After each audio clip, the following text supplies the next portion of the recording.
are targeted for work in Russia. But when they arrive, their passports are confiscated and they actually have to participate in Russia's war of aggression against Ukraine. Through social media and intermediaries, they are lured into Russia with false promises of employment and education. Once in Russia, they are coerced and threatened and transferred to military facilities, men ending up at the front lines and women made to work in factories under extremely dangerous circumstances. Testimonies show the especially inhumane treatment of African recruits, the racial abuse and discrimination, forced to do the most dangerous duties on the front lines, many of them losing their lives or being seriously injured. This constitutes a serious violation of international human rights and possibly crimes against humanity. With the European Union, the Member States and the African states, we must increase the cooperation to protect these citizens and to make sure we can repatriate them. Thank you. Thank you, Mr. Kamiński. Szanowni Państwo. Dear colleagues, for a few months now we have been told that foreigners are fighting for Russia in Ukraine. Many of those people are from African states. They have been lured into Russia. They have been promised a well-paid work. Later, they are incorporated into the army, and against their own will, they are sent to the front line. What Russia is doing is a war crime. It is human trafficking. There is also another group of foreigners fighting for Russia. Those are classic mercenaries, people willing to kill for money. Notably, people from Cuba, communist Cuba. I cannot imagine that the Cuban regime is unaware of it. The EU cannot turn a blind eye. We need to suspend the agreement on dialogue and cooperation between Cuba and the EU. It has to happen now. On the Russian side in Ukraine, there are no international brigades of volunteers. Those are hooligans, henchmen, and victims of human trafficking.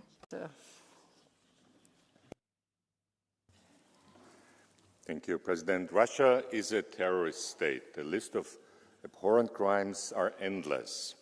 Russia's deportation and forced transfer of 20,000 Ukrainian children amount to crimes against humanity. These children, stolen, renamed, forced into Russian families, are victims of a systematic campaign. And the vice president of the Duma proudly showed himself with a baby which he which he had stolen, and now he's proud he has a new baby. And across Africa and other regions, vulnerable men are being lured with false promises of work, of education, only to find themselves forced onto the front lines of a brutal war. One video uploaded by Russians themselves shows an African mercenary, Francis, with a landmine attached to his body, a horrifying illustration of how the Kremlin dehumanizes its recruits. Russia's actions are a shameful stain that will never wash away. We stand on the right side. We want to help Ukraine. We want to help those poor people. And I'm very sad that in this House there are members of this Parliament who still are on the side of the war criminal Putin. Thank you. Thank you, Mr. Sjöstedt. You have 1 minute, please. Tack så mycket, fru talman. Rysslands anfallskrig går. Thank you, Madam President. Russia's war of aggression is going badly. Every month, tens of thousands of people are killed in the Kremlin. They know that the military mobilization is highly unpopular in Russian society. So what do? They pay considerable sums of money to encourage Russians from rural areas to go to the front, and they're willing to pay even more to mercenaries from elsewhere in the world. Some of these people are deceived with false promises before being sent to the front in Ukraine. Some of them survive, with or without injuries. But this has to stop. Countries from Central Africa reacted quickly, effectively prohibiting their citizens from participating in this mobilization.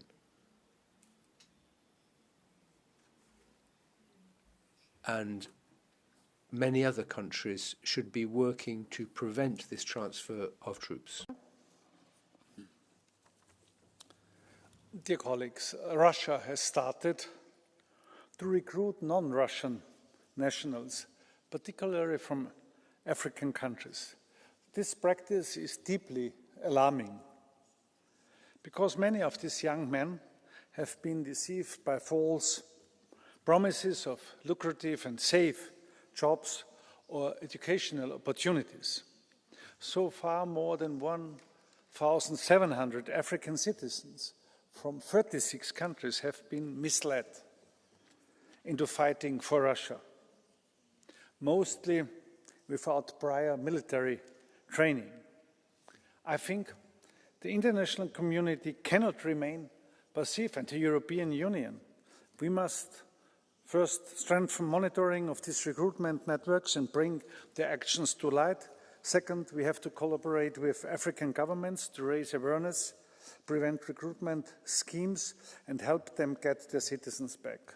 And third, implement sanctions against individuals and entities complicit in this trafficking and recruitment operations. It's time to act. Thank you. Mr. Assis, please. Thank you. Colleagues, to continue his brutal war, Putin and his war cabinet needs more cannon fodder. They are carrying out terrible coercive campaigns to recruit. We've seen that thousands of vulnerable Africans have been lured into the Russian army, and they're using social networks to spread messages saying that there are opportunities out there, but these are lies, and these are often fatal lies. Often we can see that the digital sphere is affecting human rights. Last week in Nairobi, thousands of families took to the streets to protest against what's happening to their children who are about to die or who have already died. They were begging for their children to be repatriated. We know that this is happening, but there is not enough going on to prevent this. We need to have an overall coordinated response to this phenomenon, and the EU should be involved in coordinating and we should involve various countries so that we end this terrible scourge of human trafficking. Thank you very much, colleagues. The next speaker is Mr. Thionnet.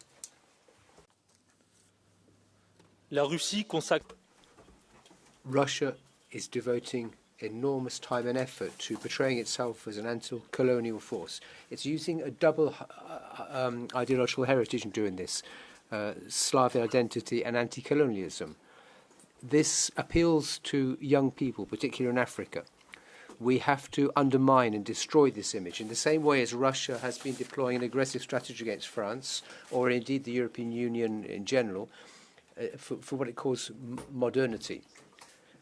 We have to make it clear to Africans the way in which the Russian services are being manipulated, Kenyans and so on, to turn them into cannon fodder. We should remind them that Russia was and still is an imperial power in Siberia and Europe. We also have to reveal the role played by Russian mercenaries in the Sahel. Part of what they're doing is trying to steal resources from the local populations. Moscow's anti-colonial discourse is hypocritical, designed to serve its own interests and to conceal its imperial agenda in neighbouring countries. First and foremost in Ukraine, which is nothing more than a war of recolonization.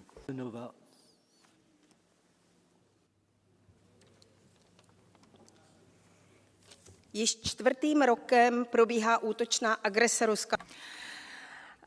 It has been 4 years since Russia invaded Ukraine, and in these 4 years, Russia has violated every written and unwritten rule of humanity. The massacre in Bucha, the abduction of Ukrainian children to Russia, the bombing of schools and hospitals, the deliberate killing of civilians. And now we are seeing the recruitment of citizens from other countries who are being sent to the front lines. under false promises.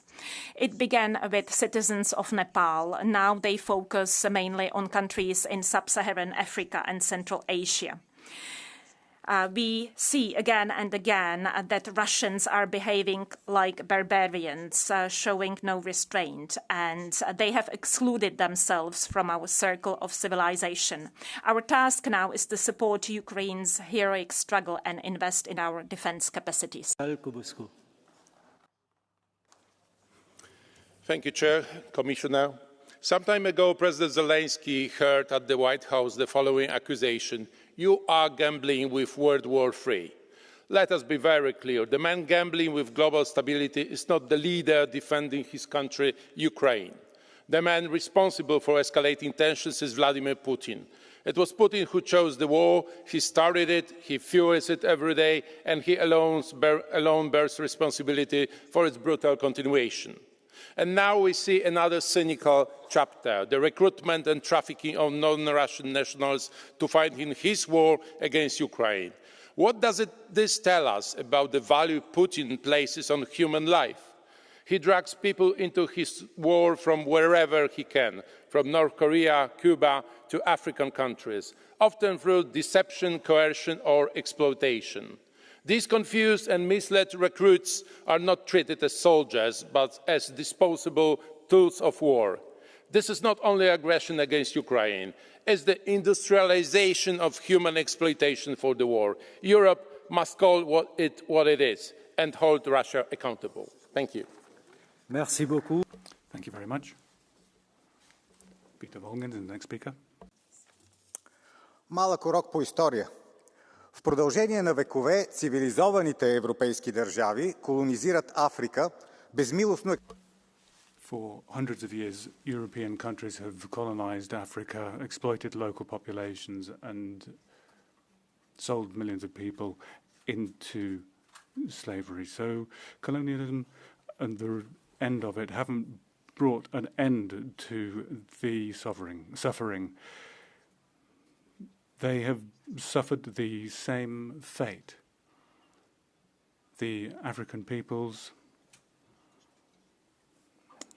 have looked to Europe for support, but the countries with no colonial interests, such as Russia and others, have not hesitated to impose great suffering on these countries. But they are more willing in Africa to work with these non-colonial powers than they are with Europeans. Quite often the...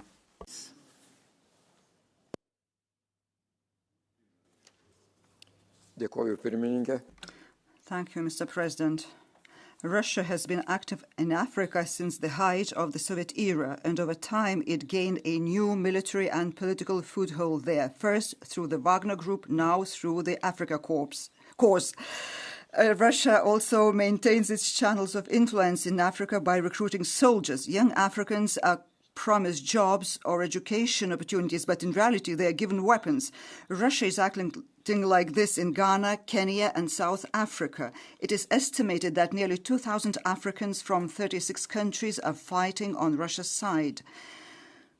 We must condemn Russia's actions unreservedly on clear legal grounds, namely the 1989 UN Convention prohibiting the recruitment, use, financing and training of mercenaries. Russia is not only continuing its aggression against Ukraine, it is also exporting its logic of war to Africa. And this is a clear continuation of colonial thinking. Thank you. Thank you very much. Thies Reuten. Thank you, President, Commissioner, colleagues. Thanks to the authors for this timely resolution, because Putin uses foreign fighters recruited under false pretense from Africa and elsewhere, and he's running out of soldiers thanks to the effective Ukrainian defenders. The alternative to this, conscription in Russia's cities, would expose a losing war. It is very uncomfortable to watch African fighters dying on a battlefield they were never prepared for a cause they never chose, and being abused by Russian soldiers. Ukraine's defense also takes place in multinational fora, where African voices are too often silent or pro-Russian.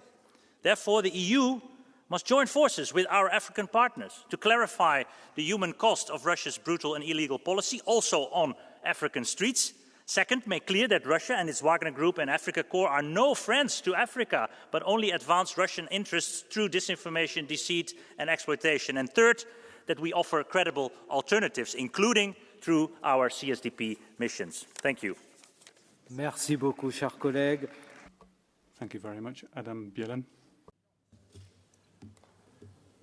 Rosja od pierwszego dnia inwazji na Ukrainę postępuje w drastycznej... Since the first day of the invasion, Russia is violating all international law standards, committing atrocities, also crimes against humanity.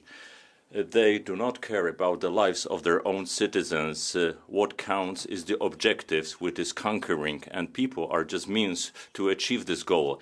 Million people sent by Putin to the front, perished, died, are missing or have been maimed. This is a tragic number. Many families have not even received the bodies of the perished. What is more, Russia wants to recruit and draft non-Russian nationals from Cuba, from North Korea, and from Africa against their own will. They are becoming part and parcel of the ranks of the Russian army. They are sent to the certain death. We must put an end to it. Europe, who will be providing better service to the world rather than should concentrate on fighting human trafficking. We should also fight in order to recover the missing Ukrainian children. Thank you very much, Sandra Gomez-Lopez.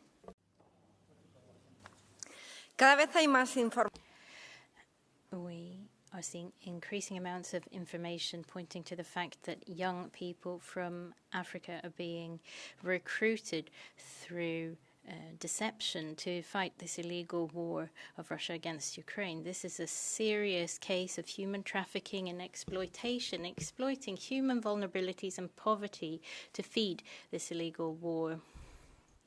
They're using people from difficult contexts as cannon fodder, flaunting international law and human rights law. The old order no longer serves us, and the socialists cannot accept this, because this is becoming a world of no rules. If we accept this or look the other way, in real cases such as this, well, then we're saying that human rights and international law is an abstract idea. We need to denounce what's happening in Africa, in Ukraine, against Russia, just like we do in Gaza or Iran, faced with the US and Israel. We have to denounce any attacks on human dignity, regardless of where they happen. We need to be consistent. We hope that other political groups will too. Orateur suivant. Thank you. Next speaker, Rihad Kolz. Dear colleagues, Moscow likes to present itself as a great anti-colonial champion of the global south. Yet today it sends recruiters to Nairobi, Havana, Kathmandu with the fake job offers and visa promises, dragging the global south's most vulnerable into colonial war of conquest against Ukraine. This war is a war of aggression, the most serious crime in international law, waged to subjugate a sovereign nation and seize its land by force. That is not anti-colonialism. It is textbook imperialism. To sustain this war, Russia runs what is effectively a state-backed human trafficking pipeline. Over 18,000 foreign nationals from more than 120 countries have been recruited through deception. Passports confiscated, a few weeks of training, then straight to the front line. Many come from Africa and Central and South Asia. Thousands of Cubans are fighting for Russia today, while the EU still maintains privileged cooperation with Havana. We cannot claim to defend European security while sending European taxpayer money to a government that actively sells its citizens to fuel Russian imperialism. Turning a blind eye to this reality makes us complicit. Condemnation is not enough. We must sanction the networks and confront the regimes enabling them. Thank you. Merci. Juan Fernando Lopez. Thank you very much, Juan Fernando Lopez Aguilar. Merci, President Omarjee, Commissaire. Thank you very much.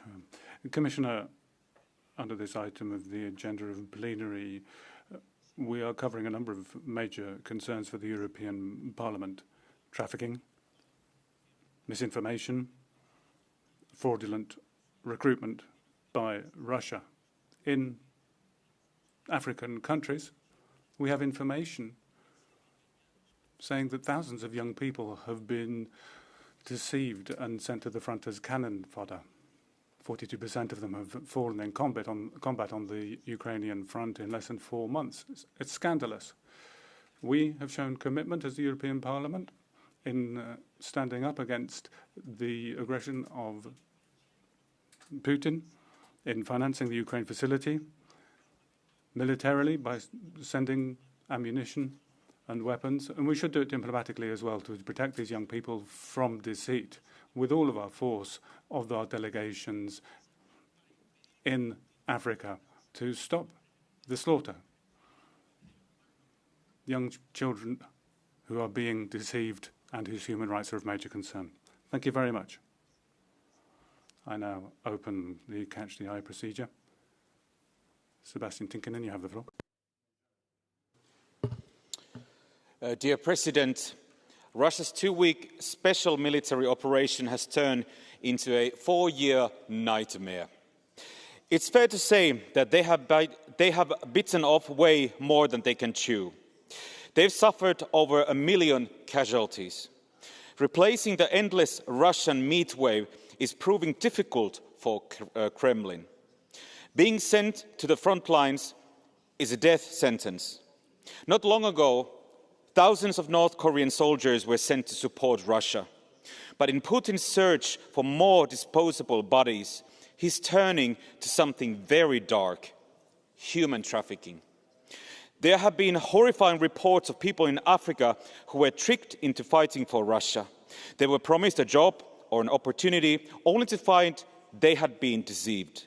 Their lives had now become worthless and disposable to the Russian war machine. It is a war machine that needs to be stopped with force. Thank you. Merci beaucoup. Thank you very much. Vidi Sondel. Thank you. I'll speak in Danish. Putins regime har lavet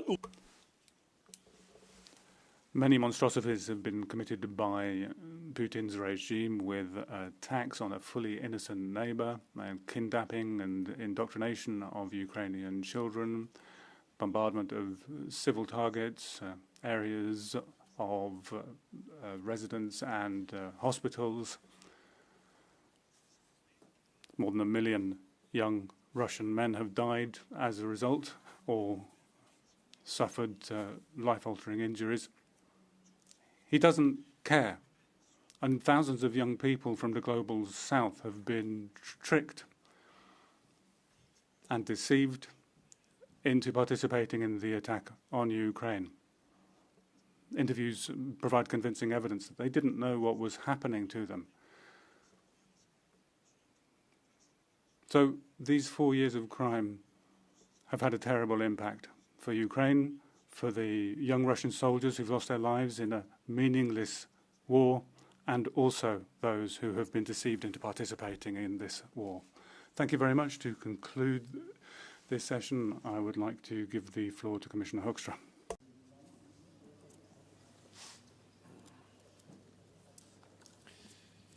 Merci, Monsieur le Président. Honourable members, I guess you're stuck with me, this time on behalf of High Representative Kaja Kallas. Russia has waged a full-scale war against Ukraine for now over 4 years, and the good news is it is not winning. To make up for high casualties, it recruits foreigners into its army on a daily basis. Let me reiterate one more time: Russia's aggression against Ukraine is illegal, it is immoral, and it violates the UN Charter.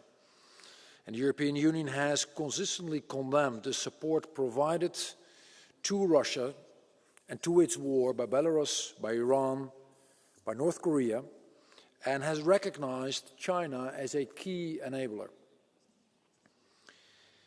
Now, while some individuals have certainly willingly joined the invader's army, most of the foreign combatants are tricked into it by false promises of a better future. Persons in vulnerable situations who come to Russia for a job or training are then coerced into signing a contract, and then they're quickly deployed to the front. Investigative journalists have rightly compared these exploitative recruits, or recruitment schemes, I should say, to human trafficking. In addition to over 1,700 Africans, this concerns Latin Americans, Middle Easterners, and Asians. For Russia, foreign mercenaries are dispensable. Using them as cannon fodder is a deliberate tactic, showing Moscow's utter disregard for human rights and for international humanitarian law. African combatants have suffered horrific racial abuse in the Russian army. The European Parliament's resolution refers to the painful case of one specific individual. And let me express my deepest solidarity with Francis Ndungu Ndarua, with him, with his family, and all those who have suffered as a result of Russia's neo-colonial exploitation, because that is what it is. Honourable members, your resolution calls on governments of the countries of origin to facilitate the repatriation of these recruits and calls on member states to help. And I commend countries like Kenya and South Africa that have at least investigated these cases and requested Russia to repatriate their citizens. The EU stands ready to work closely with African partners and institutions to address these abuses, because that is what it is. I also welcome Ukraine's openness for diplomatic dialogue with the countries concerned and for warning foreigners against the threat of deceitful and coercive recruitment. What the European Union will do is also raise awareness, and today's debate clearly contributes to that. Ladies and gentlemen, Ukraine, the European Union, and countries of origin of these combatants all want this to end. Pressure must be on Russia to stop the trafficking of foreign nationals and repatriate them. It must be held accountable for the harm we discussed today, but all other harm that is being inflicted upon not just foreign recruits and their families, but all in Ukraine and beyond. Thank you. Merci beaucoup. Thank you, Commissioner. That closes the debate. I've received 6 proposals for resolutions. The vote will take place tomorrow. We now move to the discussion of the arbitrary detention of President Mohamed Bazoum by the junta in Niger. And I give the floor, first of all, to the authors of the resolution. To begin will be Christophe Commun.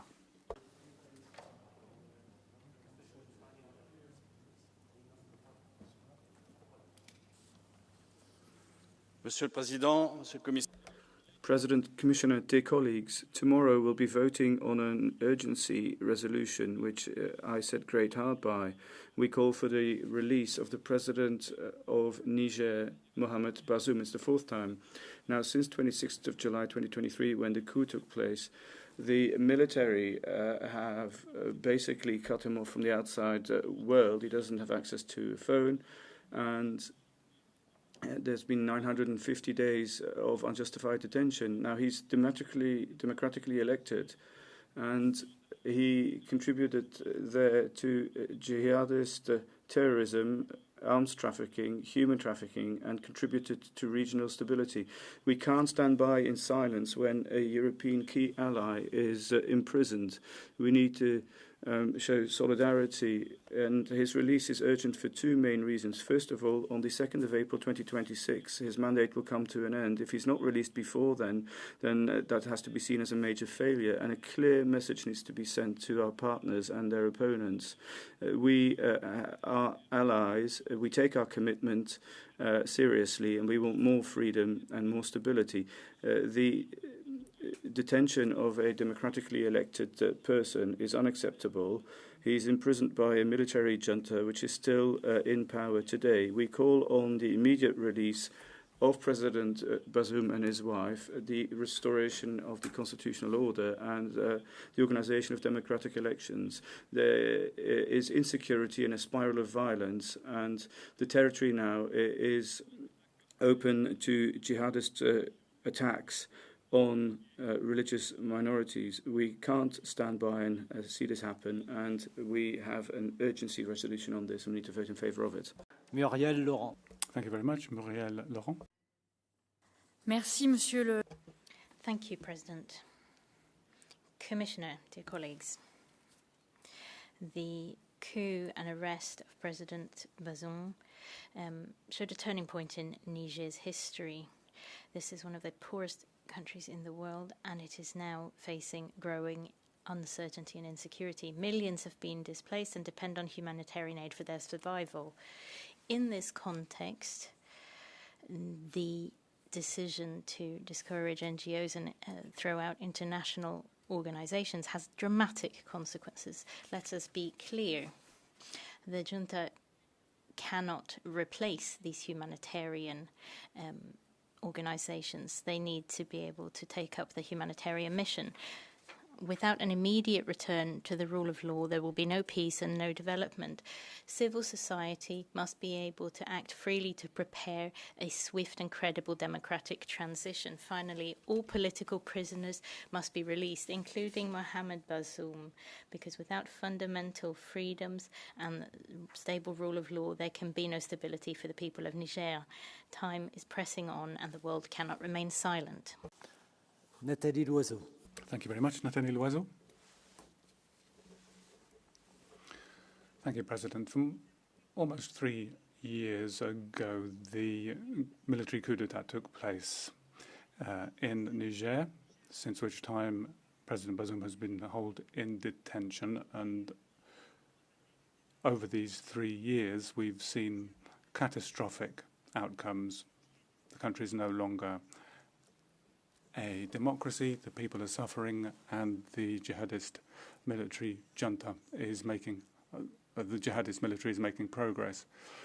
One significant absent party is France, which is not present, but which is being constantly accused of being responsible for the country's troubles. Apparently it's kidnapping children and arming the jihadists, nothing less. The junta is calling on the people of Niger to prepare for a war against France. These are pathetic lies. The Niamey military who carried out the coup are responsible for their situation. They rejected France. They've called in Russia. They are responsible for their failures, which are numerous. Thank you. Thank you, colleagues. Catalina Vieira, you have the floor. Dear Chair, colleagues, Commissioner, more than 2 years after the coup, Niger's democratically elected President Mohamed Bazoum remains under house arrest without charge, without trial. This is unacceptable. I call for his immediate and unconditional release, not only for him, but for all those arbitrarily detained, like, for example, human rights defender Moussa Chagari, who is detained solely for reporting critically on the authorities, because the junta has targeted political opponents, civil society, and the media. This crackdown on dissent reflects a broader pattern across the Sahel: democratic backsliding, shrinking civic space, and a sharp decline in press freedom. We should worry about this trend and do our best to reverse it. At the same time, Niger faces a severe humanitarian crisis. Insecurity, economy, and climate change have left around 3 million people in need for assistance. There, the EU must continue its efforts to ensure humanitarian aid reaches those who need it the most. Today, this Parliament calls for the restoration of constitutional order and the full respect of fundamental rights for everyone in Niger. Thank you very much. Merci beaucoup. Thank you very much. Thomas Fröhlich, you have the floor. Mr. President, Niger is a fragile state. Poverty, instability, corruption, Islamist terrorism, these problems have persisted for many years. The military coup has further destabilized the country. President Mohamed Bazoum has now been arbitrarily detained for over 2 years. Many states of the region have condemned this. One might think that this has nothing to do with us. After all, Niger is far away. But that is not the case. Under President Bazoum, Niger was an important strategic partner for us in the fight against Islamist terrorism, but also in border management. This matters because Niger is a key transit country for migration and has a rapidly growing population. The ongoing destabilization of the country threatens us with even more mass migration and expansion of Islamist terrorism. This is neither in our interest nor in the interest of Niger. We therefore call for the immediate release of President Mohamed Bazoum, and we must find ways to cooperate with Niger in the fight against terrorism and in migration management. Thank you. Merci, Reynold Lopatka. Thank you very much, Reynold Lopatka. Dear colleagues, nearly 3 years after the military coup in Niger, the democratically elected President Bazoum and his wife remain detained by the military junta. They have been without proper access to lawyers or communication to the outside world. I had the chance to work with President Bazoum when I chaired the high-level advisory group on countering terrorism and violent extremism of IPU, of the International Parliamentarian Union, and he was a strong partner. As a result, now the situation in Niger is deteriorating. President Bazoum was an important partner in our work against terrorism, against organized crime, and also against this irregular migration in the Sahel. Therefore, we must send a clear message today. President Bazoum and his wife must be released immediately, and Niger must return to constitutional order and credible democratic elections. Thank you. Merci beaucoup. Thank you very much. Hans Heider. Danke, Herr Vorsitzender. Thank you, President. Commissioner. We call for the immediate and unconditional release of the democratically elected President Mohamed Bazoum and his wife. 2 years after the coup in Niger, they're still being arbitrarily detained, and the death penalty is being threatened. They've dissolved political parties, the constitutional order, media pluralism is being curtailed, and they're turning away from the ICC too. They're withdrawing there. But that doesn't mean that any war crimes can be committed with impunity. Now, no one will claim that the situation in Niger is a surprise. We warned about a coup when we had parliamentary assemblies with African countries and the ACP countries. Now we need to step up our commitment so that humanitarian aid gets to the people who need it and so that fundamental rights can be restored. Thank you very much. Sebastian Tinkinen for Catch the Eye.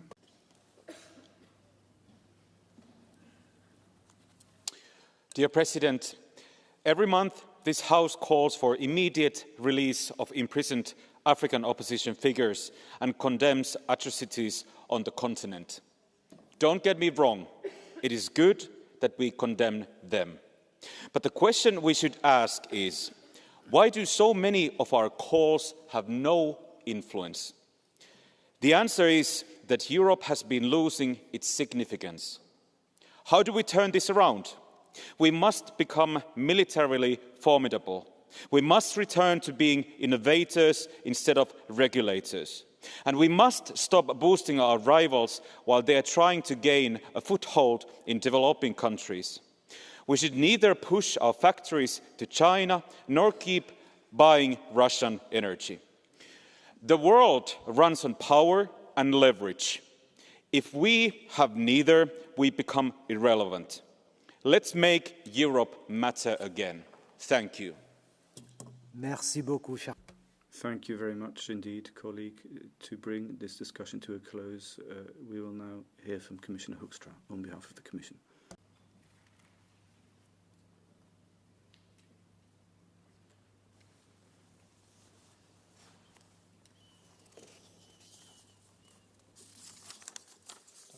That's fine. Thank you very much, President, and many thanks to the honourable members for their contributions. I will again be speaking on behalf of Kaja Kallas. Since the military coup of July 2023, human rights in Niger have, of course, deteriorated significantly.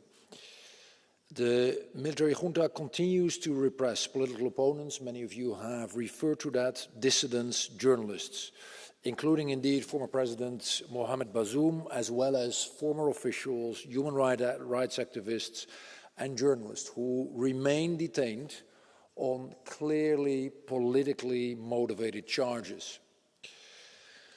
After the coup, and this is common knowledge in this House, I'm sure, EU-Niger relations reached a historic low, characterized by deep mistrust, reduced diplomatic engagement, hostile rhetoric, and unfounded accusations, clearly not by us. EU's aid was largely suspended, and regrettably, the EU's image in the country was damaged. The situation requires a clear-eyed and pragmatic approach to our engagement with European interests, as is always the case in diplomacy at its core. President, honourable members, to do so more effectively, a renewed approach for the Sahel was endorsed by the Foreign Affairs Council in November of 2025. And it is in line with this approach that the EU Special Representative for the Sahel has visited the 3 countries of the Central Sahel, including Niger. He met with high-level government officials, such as the Prime Minister and other key stakeholders. And it was this visit that demonstrated Niger's willingness to improve its relations with the EU based on sovereignty, mutual respect, and shared interest. It also revealed that points of disagreement can and should be addressed frankly and directly. And of course, the situation of former President Bazoum and the restrictions faced by independent media and civil society actors were openly discussed during the visit. Now, although the visit did not produce immediate significant progress, it represented a step forward in improving the relationship. President, honourable members, I've clearly heard your concerns regarding the situation in Niger, and we share them in full. The repression of critical and dissenting voices has gone on, and it has gone on far too long. The EU will continue to raise its concerns about systematic human rights violations in the country, as we are currently doing at the ongoing session of the UN Human Rights Council. Nevertheless, and that is always the complicated but needed equation in diplomacy, we must remain engaged in the Central Sahel, because disengagement, in our view, is not an option, and it doesn't serve the interests of the European Union. Thank you. Merci beaucoup, Monsieur le Commissaire. Thank you very much indeed, Commissioner. That brings this discussion to a close. I've had 6 proposals for a resolution, and the vote will take place tomorrow.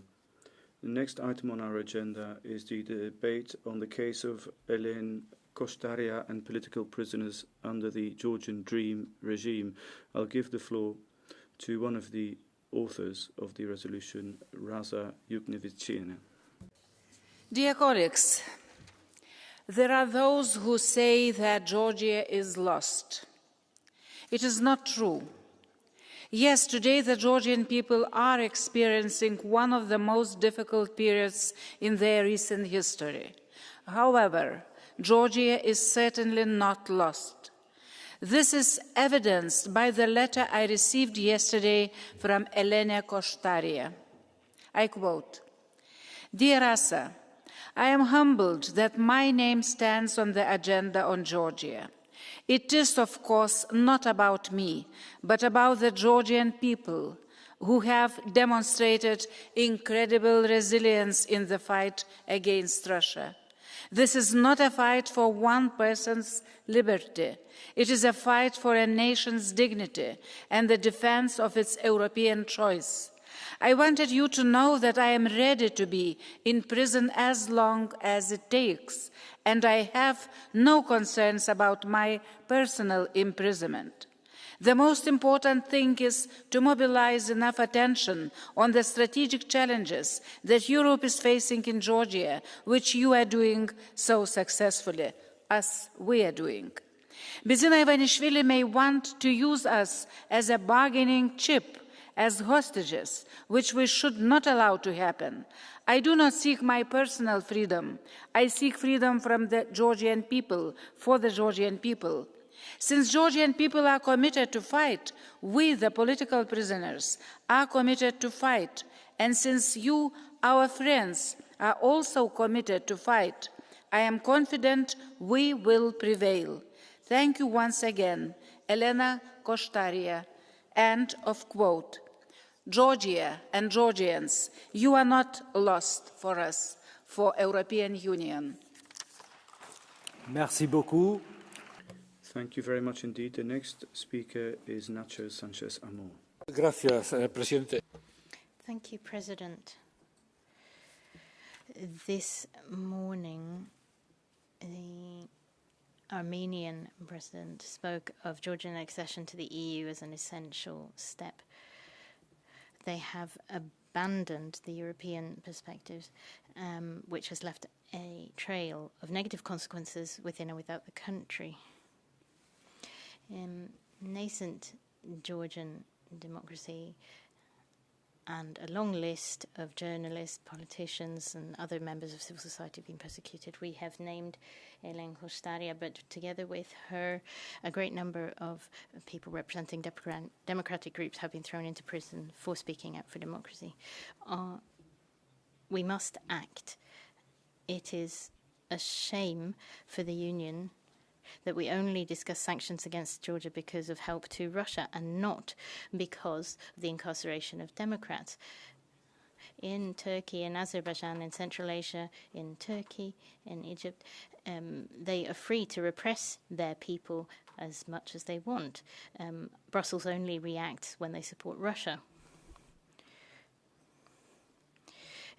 I'd be reluctant to get on such a morally precarious boat. Thank you. We'll now hear from Mrs. Goziewska.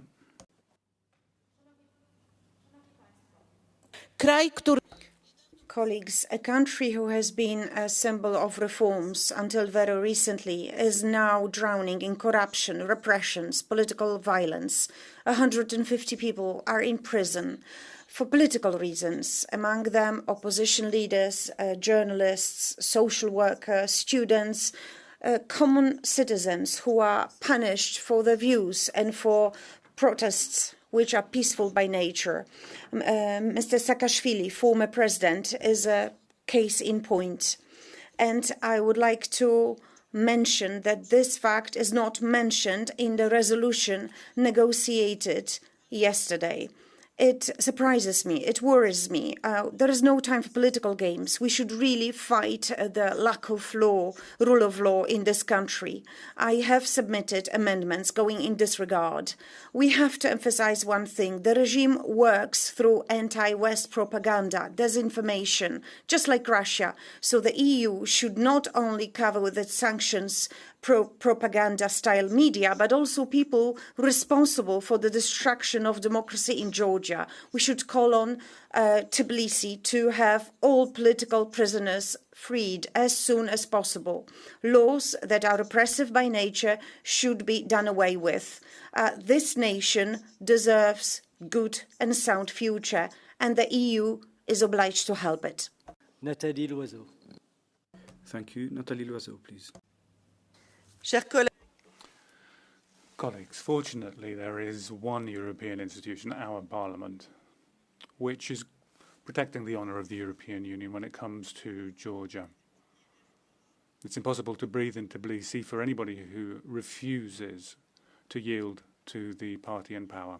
Opposition members, journalists, NGOs, academics, university students, arbitrary repression can strike at any moment. In our Parliament, we call for strong measures from the European Union, but what do we see in Council? No will to apply significant sanctions or isolate the Tbilisian authorities. And the Commission? Well, they seem to have drawn a line under Georgia, which is supposed to be a candidate for the European Union. Vladimir Putin is watching, and we're sending a terrible message. Rather than entering into a confrontation with a European country. It seems that the game is worth the candle. It's worth spending time but investing in Georgia, but how can we do that if the Commission and Council are not doing a thing for democracy there? Markéta Gregorova. Thank you. Markéta Gregorova, please.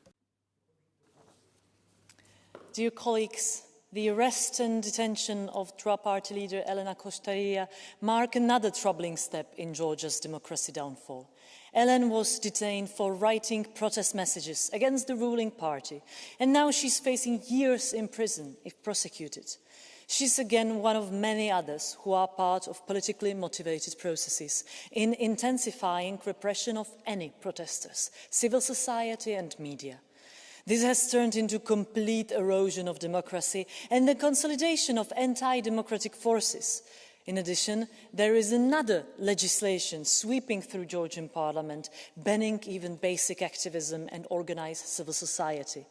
The EU must finally respond with targeted sanctions against those responsible. And I don't care if 2 member states block that in the Council. What about the 25 other member states? Can't they apply the sanctions? What's preventing them? Otherwise, silence and inaction only embolden the anti-democratic forces and send a dangerous signal that Europe leaves repression of former candidate countries' citizens without consequences. Thank you. Merci beaucoup, cher collègue. Thank you very much. Jonas Sjöstedt, please. Tack så mycket, herr talman. Thank you, President. Darkness is descending on Georgia. The ruling party, the Georgian Dream, has become a nightmare for all Georgian citizens who believe in freedom and democracy. And the darkness over Georgia is a long shadow cast by Moscow. They are now increasingly using the Russian regime's methods to crush Georgian opposition. Representatives such as Elene Khoshtaria are being thrown into jail. She's one of many. The Georgian regime is preparing for a ban of the leading opposition parties. Protesters are sentenced to prison sentences for minimum things. People have fought with fines and bans. But every evening, hundreds, often thousands of Georgians gather in front of the parliament to demonstrate for freedom and for democracy. Our task is to stand by them. It is high time to turn up the pressure against the Georgian regime, and it is high time for targeted sanctions against their leaders. Thank you. Thomas. Thank you. Thomas Fröhlich. Herr Präsident, immer wieder geht's President, time and again we talk about Georgia. Why? Because it's different. It embodies Christian values, it protects citizens from woke ideology, and it has a pragmatic approach when it comes to its foreign policy. They don't want to turn into Kiev. And it's their right to be like this. They're a sovereign state, and we need to respect that. But we're trying to teach them lessons. We're calling on protests against the government, doing this through NGOs. 3,000 NGOs for a population of 4 million. That is unheard of across the world. Now, government buildings are being attacked, and now, you want freedoms to apply. That's unacceptable. Let's look at the facts. 8% economic growth. We can only dream of that. If you don't look at the government index, they're doing better than certain member states, and they have a #1 spot in Central and Eastern Asia when it comes to the economy. They don't need to be taught any lessons. They don't need regime change. They need respect for national sovereignty. Lucas Mandel. Next speaker is Lucas Mandel. Thank you, President, Commissioner, colleagues. Georgia is an enormously important European country. A country we will not lose out of sight, a country that is important for the future of Europe, and the Georgians feel European, they think European, they have European aspirations. My very first visit outside the EU after the election 2019 led me to Georgia. I was meant to participate in a conference in the Georgian parliament and to speak at this conference in the premises of the Georgian parliament. It didn't take place because riots were on the streets, and the riots were on the streets because already that time, 2019, a Russian representative had sat down on the chair's seat of the Georgian parliament, and that's what the people couldn't accept, and this is what I experienced there. They want Europe, they do not want to be a Russian satellite state, and we will help the people of Georgia. We are on the side of the people of Georgia. Merci beaucoup. Thank you. Thierry Mariani, please. Merci, President. Thank you, President. The Politburo of this Parliament is continuing to focus on Georgia with outrageous words.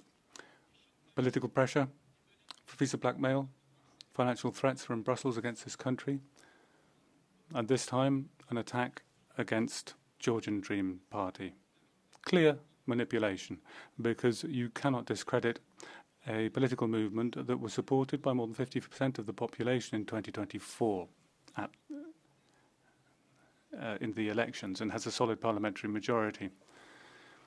They have a political legitimacy which is lacking for a lot of countries in the European Union. These shameful neo-colonial methods need to stop, particularly when it comes to manipulating legitimate legal processes, as is the case with Ms. Khoshtaria, where the Georgian judges should not be receiving instructions from Brussels. Since 2024, you've been doing your utmost to undermine a legitimately elected government. Stop this interference, pressure and blackmail in this democratic country. Colleague Dainius Zalimas. Thank you, dear colleagues. Dainius Zalimas. Colleagues, such cases as Elene Khoshtaria demonstrates us that the Georgian regime is continuing repressions against civil society. For this reason, there can be no normalization of relations between the European Union, its member states and the current Georgian regime until all the political prisoners are released and free and fair elections are held. At the same time, Georgia has become a hub for circumventing sanctions against Russia, from the export of goods needed for the war to disguising the origins of the oil products. Therefore, the EU must strictly sanction both the companies operating in Georgia that support Russia's war machine and the regime officials who continue to terrorize civil society. Today, Lithuania commemorates the restoration of its independence. Our experience tells us that attempts to capture state institutions must be resisted at the earliest possible stage and decisively. Otherwise, once the state is captured, reclaiming it becomes far more difficult. Thank you. Merci beaucoup. Thank you. Miriam Laxman, please. Thank you. Dear colleagues, Georgian people have made it clear decades ago. They believe in free democratic Georgia anchored in European values. Yet one-party rule of Georgian Dream, using Putin's playbook, is steering the country in the opposite direction. We are witnessing repeated attacks against peaceful protesters, silencing of journalists, and curtailing fundamental freedoms that are essential to any democracy. Elene Khoshtaria, Ndia Amaglobeli, and other pro-European voices are among the victims of the current regime. They face years in prison only for speaking out. As friends of the Georgian people, we cannot still idly by while fundamental freedoms are being anchored and eroded. I call for immediate release of all political prisoners, and I would like to reiterate once again the need to impose targeted sanctions against Bidzina Ivanishvili for his destructive role on political society and politics, society, and all economy and all Georgians. Thank you. Merci beaucoup, chère Myriam. Thank you, dear Miriam Lexman. I'll open the Catch the Eye procedure, and I'll give the floor to Sebastian Tinkinen. Dear President, we need to talk about Georgia, a country on the coast of the Black Sea that is suffering from government oppression and growing Russian influence. It is a country where a leading opposition figure has been arrested for her political views. for denouncing the current government that follows Moscow's line. Georgia is an independent country and should follow the will of its people. We're talking about a nation that under the Soviet Union maintained a strong Georgian identity. Georgia was among the first nations to break free from the Soviet Union. What is happening today feels all too familiar. Political oppression, intimidation, and strong influence from Moscow that threatens the freedom of the Georgian people. The country escaped this once. The people of Georgia must not be trapped in this prison again. Thank you. Merci beaucoup. Thank you. Christian Teres. Thank you so much, dear colleagues. The kind of speeches that I witnessed today here in this plenary, I don't think is helping Georgia at all. To the contrary. In 2008, when Georgia was attacked by Russia, not only this plenary, but many other parliaments across the globe submitted and sent many resolutions, and nothing else. At the end of the day, at that time, it was the Georgian people who paid the price that that country decided to follow a Western path. Now, since 2019, since I was a member of this plenary, every time when we discuss about Georgia, we just criticize Georgia. We criticize Georgia because the Georgian people elected a certain government. We criticize Georgia because decided one way or another. But let me ask you something. Where were you in 2008 when Georgia was attacked by Russia? What did you and all of us did since 2008 to actually help Russia? Beyond just submitting statements. You're claiming that people in Georgia right now are arrested. That might be true. But if we are not engaging with the government, how do you think we are going to be able to help those people? So I'm calling not to ban and not to stop the discussion with them, but to re-engage with them in order to solve all the potential problems. Thank you. Merci. Nous arrivons au terme de... Thank you. This brings us to the end of this discussion. Mr. Commissioner Hoekstra, could I call on you, please? Thank you very much, Chair. This will be, I think, the fifth or the sixth debate, and at least the third I'm going to do on behalf of Kaja Kallas, but I'll promise you, at least for tonight, it's also going to be the last.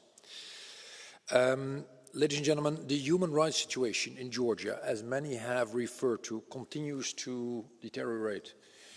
The Georgian authorities are steering the country deliberately towards autocracy, and they're eroding basic democratic principles and international human rights standards. And the latest laws restricting foreign funding, political activities, alongside the violence against demonstrators, the politically motivated imprisonment of journalists, activists and opposition figures show quite clearly the authorities' disregard for the rule of law, for democracy itself, and for fundamental freedoms. This is not what the EU, and more importantly, the Georgian citizens expect of authorities that still claim they're pursuing EU membership. So my first message goes to the Georgian authorities. With such actions and such laws, Georgia clearly has no viable path to EU membership. Not by 2030, as the authorities claim, and not at all if this course continues. Under international law, Georgia has an obligation to respect, protect, and fulfill human rights and fundamental freedoms. Yet what we see is a systematic assault on democratic institutions and severe, unjustified, and arbitrary restrictions of these rights. Secondly, the EU expresses its solidarity with all those arbitrarily detained, ill-treated, imprisoned over the course of the last 2 years, including Elene Khoshtaria. The EU condemns this political repression, including against opposition leaders, journalists and civil activists, and calls on the authorities to immediately and unconditionally release all arbitrarily detained persons. Torture and ill treatment are absolutely prohibited under international law, and impunity for law enforcement violations must end. Opposition leaders have faced violence, they have faced arrests, and a constitutional ban is looming. Now, such repressive tactics are reminiscent of those used by authoritarian countries to silence dissenting voices and political opponents. The EU urges the Georgian authorities to uphold the basic principles of democracy, of which political pluralism is a key part. Finally, the EU remains committed to holding accountable those responsible for the grave democratic backsliding and human rights violations in Georgia. Last week, the EU decided to suspend visa-free travel for Georgian holders of diplomatic service and official passports. And this is in response to Georgia's deliberate and persisting violation of the commitments taken when obtaining EU visa-free travel in key areas of democracy and fundamental rights. I thank you very much. Merci beaucoup, Monsieur le Commissaire. Thank you very much indeed, Commissioner. The debate is closed. There are 7 proposals for a resolution. The vote will take place tomorrow. On our agenda, we now have explanations of vote. First, in relation to Sven Simon's report, Framework Agreement on Relations between the European Parliament and the European Commission. Now, the speaker is not in the room. We'll go on to the next explanation of the vote in relation to Irena Joveva's report, together with Miroslava Nikiel, the gender pay and pension gap in the EU, state of play, challenges and the way forward, and developing guidelines for the better evaluation and fairer remuneration of work in female-dominated sectors. I'll give the floor to Christian Terhes.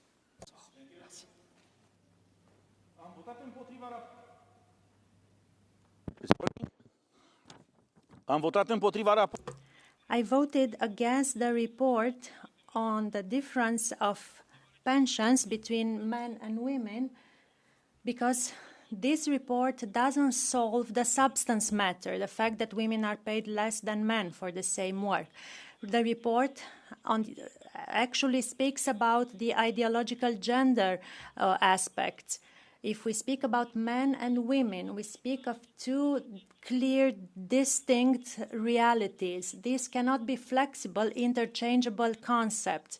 If we ignore the biological or genetic reality supporting, arguing that a man who says he's a woman is actually a woman, then the legal basis for these equal policies becomes incoherent and inapplicable, and women are vulnerable to it. Instead of these toxic ideologies and this artificial discussion, Europe should focus on the factors of the real economy, which do influence income and pensions. Europe needs income that stimulates economic competitiveness and jobs, not of ideological rhetoric with pervert men who claim to be women. Thank you. Prochaine séance aura lieu. The next session will be on the 12th of March, starting at 9 o'clock. So tomorrow, the agenda has been published and is available on the Parliament's website. The minutes of today's proceedings will be up for approval at the start of the afternoon tomorrow. This brings our session to a close.